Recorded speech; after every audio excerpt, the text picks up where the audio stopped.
Charlene here from Radical Feng Shui with Charlene to share with you antidotes from other countries. This one was something that happened quite recently and was quite an eye-opener and a gate opener in a sense. I think I mentioned there was a lot of stuff going on around the beginning of the month with my daughter having an eye accident and my grandson was being born. She was waiting to see if she could come back right at the same time as my beautiful daughter-in-law went into labor. Now the labor was taking a long time, and after 12 hours she was still only 3 centimeters dilated.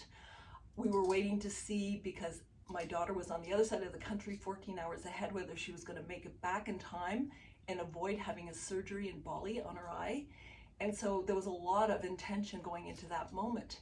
And right about then, my daughter's mother told me about an old Jewish story, which is open all the doors that you can open, and that was opening the door for the baby to be born and opening the door for my daughter to get back to Canada.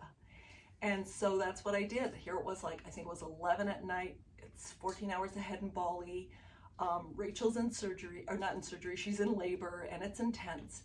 And I went around and opened all the cupboards of all the doors in the entire house, except to the outside, of course, because it was pretty cold at the time. And we left the doors open.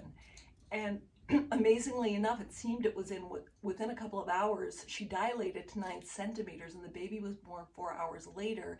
And my daughter was able to catch a flight back to Canada, all happening within the same 12-hour period, or really condensed into 4 hours. So who knows if it's true, but I loved the imagery that if you open the doors and you let things open, then you're in the mindset to do that. And I find that kind of a very Feng Shui solution, or a Feng Shui.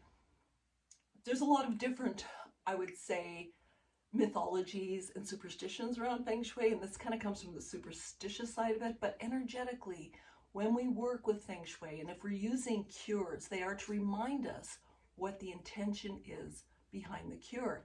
And in doing this, it was reminding me and my daughter-in-law and my daughter to just be open to the fact that this is what can happen if we really, really think on it, pray on it, and create it. Manifestation. It's a beautiful thing. Just want to remind you about January 22nd. Go to my channel, Radical Feng Shui with Charlene, and subscribe. The presentation will be live. I'm not sure exactly the time yet, but I tend to do things between 11 a.m. and 1. They're the highest young hours, the young energy when the sun is high in the sky, or when, in the middle of the summer. That's the highest young energy and supports what you do. And I often film my videos in that period of time too. So thank you for joining me, and I'll be back with more antidotes.